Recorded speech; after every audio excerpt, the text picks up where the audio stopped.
ಜೈ ಶ್ರೀರಾಮ,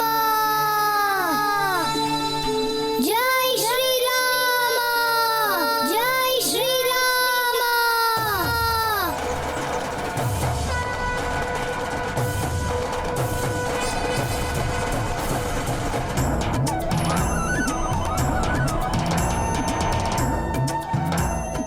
परम सत्य रघुपति राजा राम, परमानंद श्री राजा राम.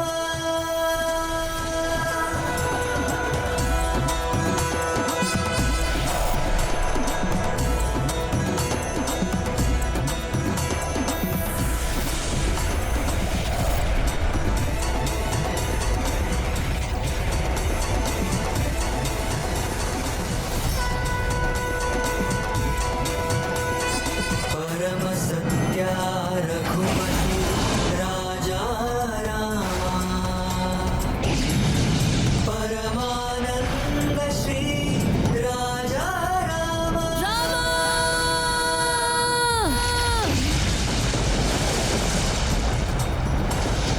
हनुमन ज्ञानद पावन नाम. ರಾಮ ರಾಮ ರಾಮ ರಾಮ ಜಯ ಶ್ರೀರಾಮ. ಮನದಲು ರಾಮ ತನುವಲು ರಾಮ, ಕಣ ಕಣದಲ್ಲೂ ರಾಮನ ನಾಮ.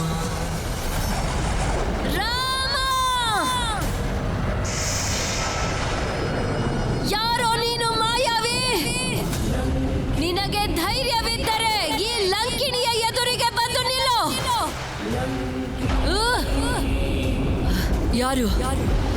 ಯಾರಿರಬಹುದು ತನ್ನ ಮಾಯಾವಿ ಶಕ್ತಿಯಿಂದ ನನ್ನನ್ನು ಭಸ್ಮ ಮಾಡಲು ಪ್ರಯತ್ನಿಸಿದ್ದು? ಧರಣಿಯಲಿ ಶ್ರೇಷ್ಠ ಪರಮಾನಂದ, ಅದುವೇ ಪಾವನ ರಾಮ ನಾಮವು. ರಾಮ ಧ್ಯಾನವೇ ಪರಮ ಸತ್ಯವು.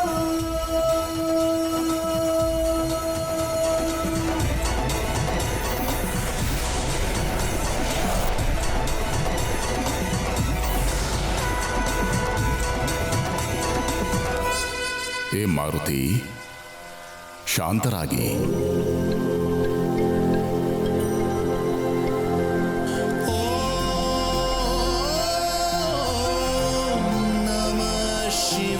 ಅಂಜನಿ ಪುತ್ರ ಮಾರುತಿಯ ಪ್ರಣಾಮಗಳು.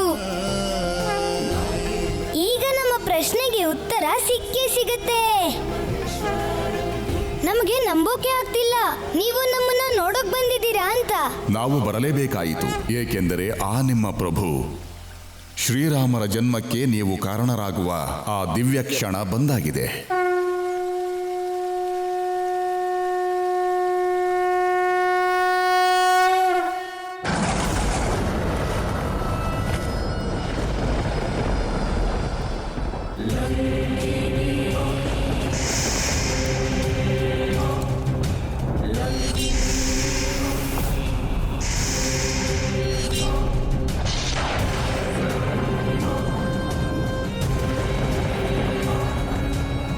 ಇವರು ದೇವಿ ಲಂಕಿಣಿ ಅಲ್ಲವೇ?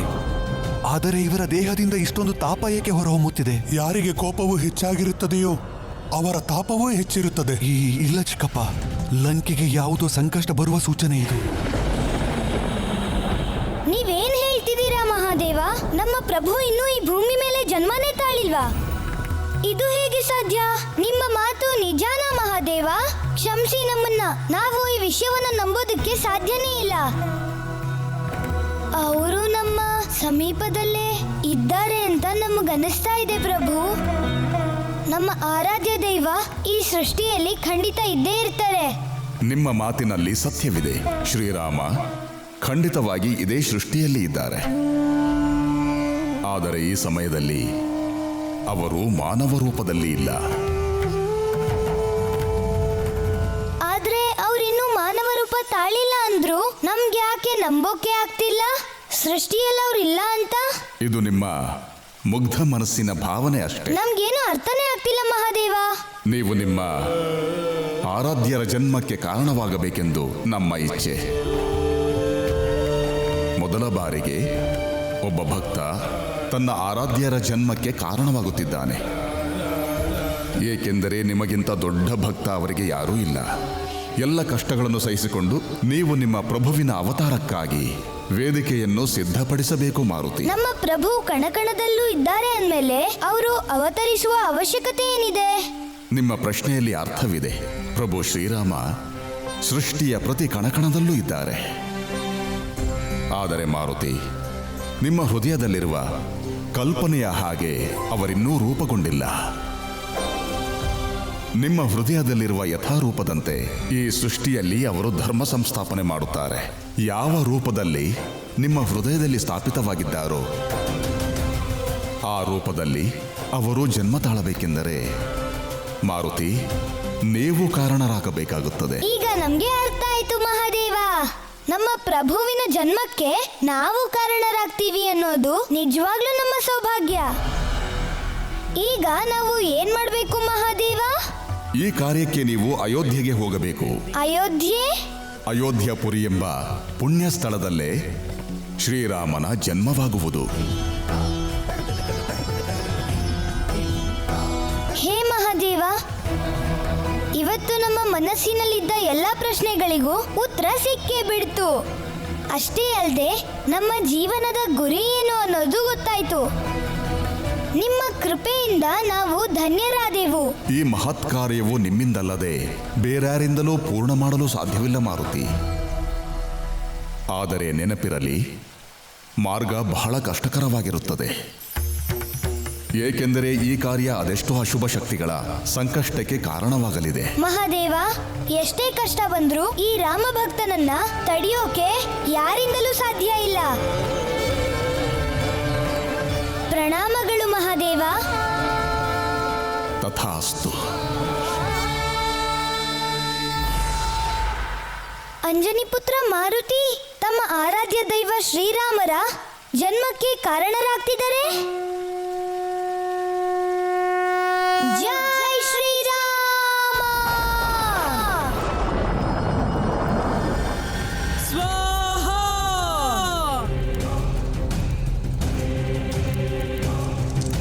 ಸ್ವಾಹಾ.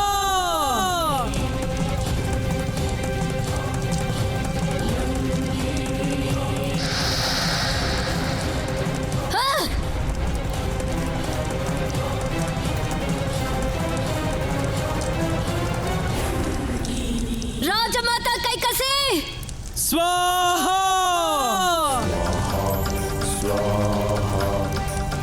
ಸ್ವಾಹಾ. ರಾಜಮಾತಾ ಕೈಕಸಿ, ಎಲ್ಲಿದ್ದೀರಾ ನೀವು? ಸ್ವಾಹಾ ಸ್ವಾಹಾ. ರಾಜಮಾತಾ ಕೈಕಸಿ, ಸ್ವಾಹಾ.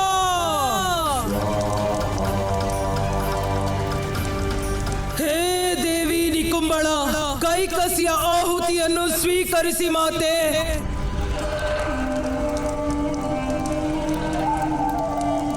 ರಾಜಮಾತಾ ಕೈಕಸಿ, ನನ್ನ ಧ್ವನಿ ನಿಮಗೆ ಕೇಳುತ್ತಿಲ್ಲವೇ?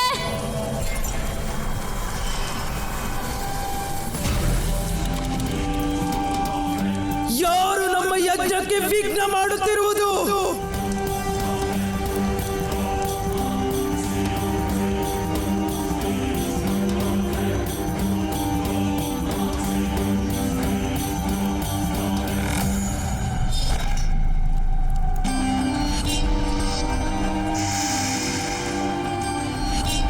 ಲಂಕಿಣಿ, ನಿನಗೆ ತಿಳಿದಿದೆ ತಾನೇ ಯಾರು ನಮ್ಮ ಯಜ್ಞಕ್ಕೆ ಅಡ್ಡಿಪಡಿಸುತ್ತಾರೋ ಅವರನ್ನು ಅದೇ ಯಜ್ಞಕ್ಕೆ ಬಲಿ ಕೊಟ್ಟು ನಿಕುಂಬಳ ದೇವಿಗೆ ಅರ್ಪಿಸುತ್ತೇವೆ ಎಂದು. ಏನಾಗಿದೆ ನಿನ್ನ ದೇಹಕ್ಕೆ? ಇದು ಮಾಯೆಯೋ ಅಥವಾ ಇದು ಮಾಯೆಯಲ್ಲ ರಾಜಮಾತೆ ಕೈಕಸಿ. ಇದು ಯಾವುದೋ ಧೂರ್ತ ಮಾಯಾವಿಯ ಗುಪ್ತ ಪ್ರಹಾರ ರಾಜಮಾತೆ.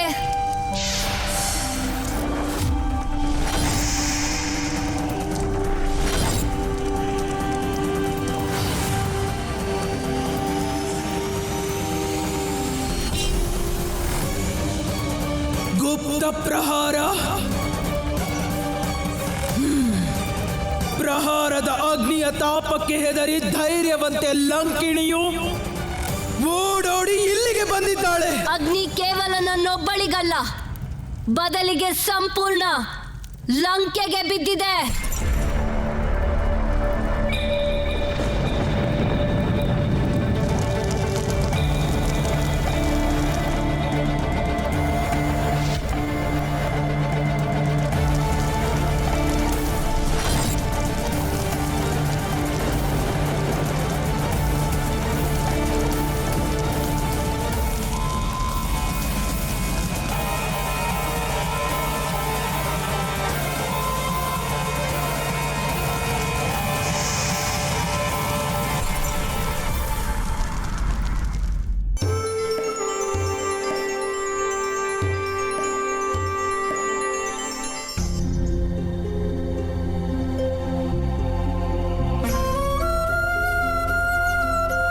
ಜಾಂಬವಂತ ತಾತ,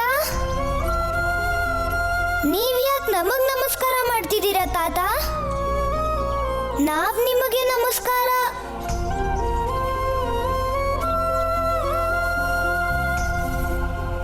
ತಾತ, ನೀವು ಅಳ್ತಾ ಇದ್ದೀರಾ?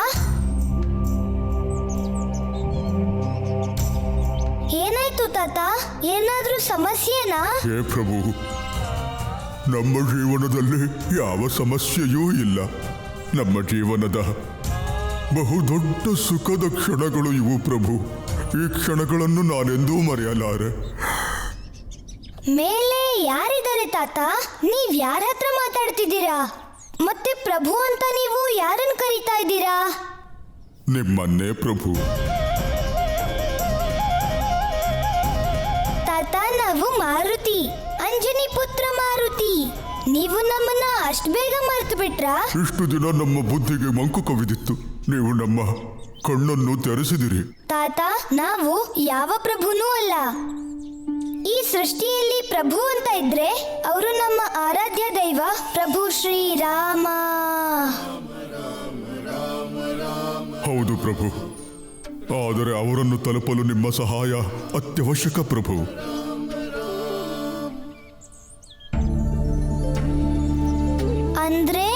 ಅಂದರೆ ನಿಮ್ಮ ಪ್ರಭು ಶ್ರೀರಾಮ, ಆದರೆ ನಮ್ಮ ಪ್ರಭು ಸ್ವಯಂ ನೀವೇ.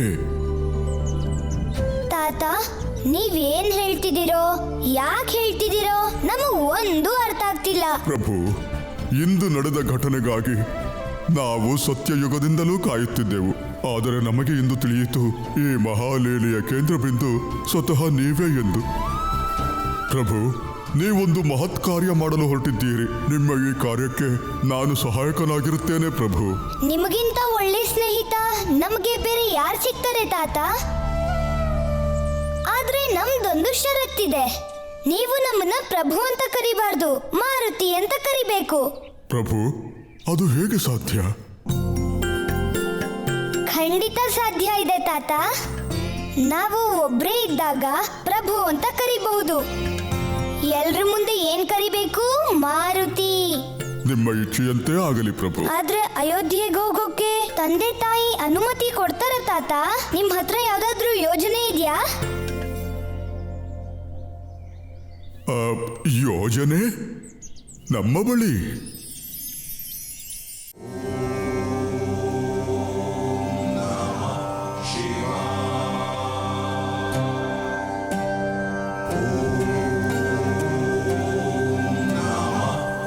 ಸ್ವಾಮಿ. ಸಂಧ್ಯಾರತಿಗೆ ತಯಾರಿ ನಡೆಯುತ್ತಿದೆ. ಹೌದು ಸ್ವಾಮಿ. ಕೊಡಿ, ನಾವು ನಿಮಗೆ ಸಹಾಯ ಮಾಡುತ್ತೇವೆ. ತಗೊಳ್ಳಿ.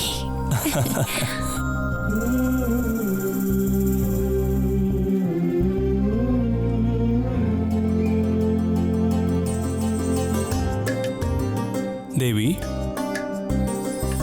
ನಮ್ಮ ಪುತ್ರ ಮಾರುತಿಯಲ್ಲಿ? ಗೊತ್ತಿಲ್ಲ. ಬೆಳಗ್ಗೆಯಿಂದ ಮಾರುತಿನ ನಾನು ಕೂಡ ನೋಡಿಲ್ಲ.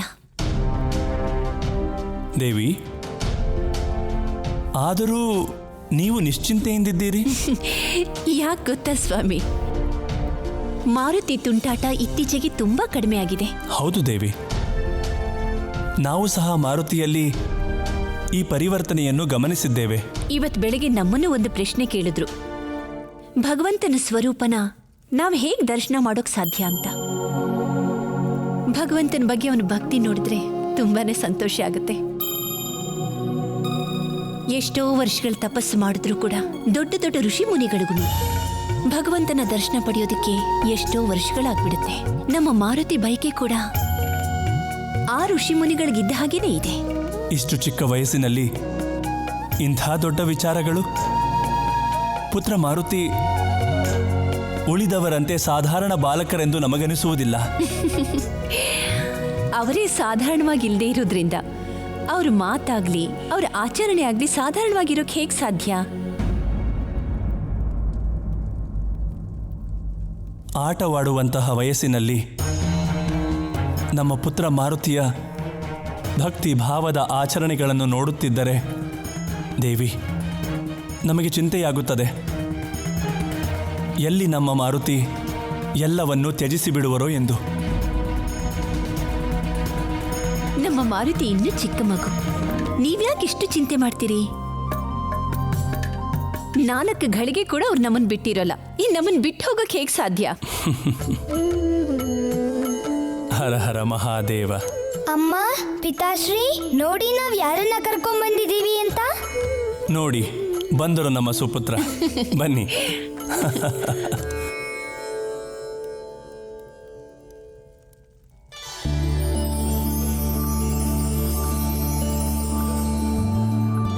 ಪ್ರಣಾಮಗಳು ಜಾಂಬವಂತರೆ. ಪ್ರಣಾಮಗಳು. ಶುಭವಾಗಲಿ.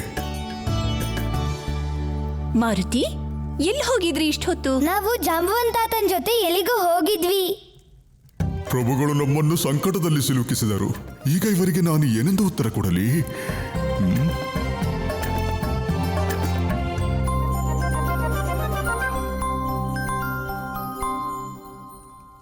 ಜಾಂಬವಂತಾತ, ನಾವ್ ಹೇಳಿದ್ವಿ ಅಲ್ವಾ, ತಂದೆ ತಾಯಿಯ ಅನುಮತಿ ಇಲ್ಲದೆ ನಾವ್ ಎಲ್ಲಿಗೂ ಬರಲ್ಲ ಅಂತ.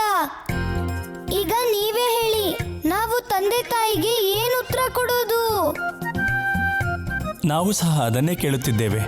ನೀವಿಬ್ಬರು ಎಲ್ಲಿಗೆ ಹೋಗಿದ್ದೀರಿ? ಮಹಾರಾಜ ಕೇಸರಿ, ನಾವು ಮಾರುತಿಯ ಜೊತೆ ನಮ್ಮ ರಾಜ್ಯದ ಅಂಚಿನಲ್ಲಿ ಒಂದು ಕಾಡು ಇದೆಯಲ್ಲ, ಅಲ್ಲಿಗೆ ಹೋಗಿದ್ದೆವು. ಓಹೋ, ನಿಮಗೆ ತಿಳಿದಿದೆ ತಾನೇ ನಮಗೆ ನೇರಳೆ ಹಣ್ಣೆಂದರೆ ಎಷ್ಟು ಇಷ್ಟವೆಂದು. ಆದರೆ ಈ ಇಳಿ ವಯಸ್ಸಿನಲ್ಲಿ ಮರ ಹತ್ತಲು ಮಾರುತಿಯನ್ನು ಕರೆದುಕೊಂಡು ಹೋಗಿದ್ದೀರಿ ಅಲ್ಲವೇ? ನಮ್ಮ ಮಾರುತಿ ನಿಮಗಾಗಿ ನೇರಳೆ ಹಣ್ಣು ಕೀಳುವಾಗ ನೀವು ಯಾವುದಾದರೂ ಅನುಭವವನ್ನು ಅವರೊಂದಿಗೆ ಹಂಚಿಕೊಂಡಿರುತ್ತೀರಿ. ಇವರಿಗೆ ನಮ್ಮ ಮಾರ್ಗದರ್ಶನದ ಅವಶ್ಯಕತೆ ಇಲ್ಲ. ಇಲ್ಲ ಜಾಂಬವಂತರೆ, ಅದರ ಅವಶ್ಯಕತೆ ಮಾರುತಿಗಿದೆ. ರಾಜ್ಯ ಕಾರ್ಯಗಳನ್ನು ನಿರ್ವಹಿಸಲು ನಮಗೂ ಸಹ ನಿಮ್ಮ ಮಾರ್ಗದರ್ಶನ ಖಂಡಿತವಾಗಿಯೂ ಬೇಕು. ಬನ್ನಿ ಹೋಗೋಣ. ನೇರಳೆ ಹಣ್ಣನ್ನ ನೀವು ಕೂಡ ತಿಂದಿರ್ಬೇಕಲ್ವಾ? ಇಲ್ಲಿ ತೋರಿಸಿ, ನಿಮ್ಮ ನಾಲ್ಗೆ ತೋರಿಸಿ. ಅಯ್ಯೋ, ನಾವು ಮರ್ತೇ ಬಿಟ್ಟಿದ್ವಿ. ನೇರಳೆ ಹಣ್ಣನ್ನ ತಿಂದ್ರೆ ನಾಲ್ಗೆಯ ಬಣ್ಣ ಬದಲಾಗುತ್ತೆ ಅಂತ. ಅಮ್ಮ ಜಾಸ್ತಿ ನಡೆದಿರೋದ್ರಿಂದ ತುಂಬಾ ಸುಸ್ತಾಗಿದೆ. ನಾಲ್ಗೆ ತೋರಿಸಿ. ಇದರರ್ಥ ನೀವು ನೇರಳೆ ಹಣ್ಣನ್ನ ತಿಂದು ಇಲ್ಲ, ಅದನ್ನ ಕಿತ್ಕೊಡಕ್ ಹೋಗೂ ಇಲ್ಲ ಅಲ್ಲ? ಸತ್ಯ ಏನು ಅಂತ ಹೇಳಿ. ಅಮ್ಮ, ವಿಷಯ ಏನಂದ್ರೆ ನಮಗಿವತ್ತು ಇನ್ನೊಂದು ಪ್ರಶ್ನೆ ಕಾಡೋಕ್ ಶುರು ಆಯ್ತು. ಇನ್ನೊಂದು ಪ್ರಶ್ನೆನಾ? ಏನದು? ಅಮ್ಮ, ಅದು ನೀವ್ ಹೇಳಿದ್ರಿ ಅಲ್ವಾ, ನಮ್ಮ ಆರಾಧ್ಯ ದೇವರ ದರ್ಶನ ಸಿಗ್ಬೇಕು ಅಂದ್ರೆ ಆತ್ಮ ಸಮರ್ಪಣೆ ಆಗ್ಬೇಕು ಅಂತ. ಆ ಮಾತು ಸತ್ಯ ಅಮ್ಮ. ಆದ್ರೆ ನಮ್ಗೆ ಮತ್ತೊಂದು ಪ್ರಶ್ನೆ ಕಾಡೋಕೆ ಶುರು ಆಯ್ತು. ನಮ್ಮ ಆರಾಧ್ಯ ದೇವರ ದರ್ಶನ ಪಡಿಬೇಕು ಅಂದ್ರೆ ನಾವು ಏನ್ ಮಾಡ್ಬೇಕು ಅಮ್ಮ? ಅದಕ್ಕೆ ಧ್ಯಾನನ ಪ್ರಾಪ್ತ ಮಾಡ್ಕೋಬೇಕು ಮಾರುತಿ. ಆದ್ರೆ ನಮಗ ಜ್ಞಾನ ಕೊಡೋರು ಯಾರು? ನಿಮ್ಮ ಪ್ರಶ್ನೆನೂ ಸರಿನೇ. ಜ್ಞಾನ ಧ್ಯಾನ ಎರಡೂ ಇಲ್ಲದಿದ್ರೆ ಅಸಂಭವ. ಆ ಕಾರಣದಿಂದಾಗಿನೇ ಎಷ್ಟೋ ವರ್ಷಗಳಿಂದ ಋಷಿ ಮುನಿಗಳು ದೊಡ್ಡ ದೊಡ್ಡ ತಪಸ್ಸನ್ನ ಮಾಡಿದ್ರು ಕೂಡ ಅವರಿಗೆ ಪರಮಾತ್ಮನ ಪ್ರಾಪ್ತಿಸ್ಕೊಳ್ಳಕ್ಕಾಗ್ಲೇ ಇಲ್ಲ. ಅಮ್ಮ, ಒಬ್ರು ಮಹಾತ್ಮರಿದ್ದಾರೆ, ಅವರು ತುಂಬಾ ಜ್ಞಾನಿಗಳು. ಯಾರು? ಯೋಗ ಗುರು ವಸಿಷ್ಠರು. ಹೌದಾ? ಅವ್ರ ಬಗ್ಗೆ ನಿಮ್ಗೆ ಹೇಗೆ ಗೊತ್ತು ಮಾರುತಿ? ಜಾಂಬವಂತಾತ ಹೇಳಿದ್ರು. ಮತ್ತೆ ಅವರು ಇನ್ನೊಂದು ವಿಷಯ ಹೇಳಿದ್ರು.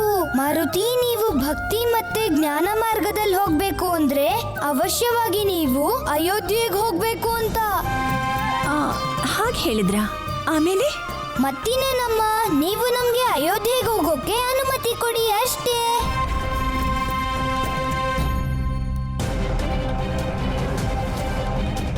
ಇಲ್ಲ, ಸಾಧ್ಯ ಇಲ್ಲ ಮಾರುತಿ. ಅಯ್ಯೋ, ನಾವೀಗ ಅಯೋಧ್ಯೆಗೆ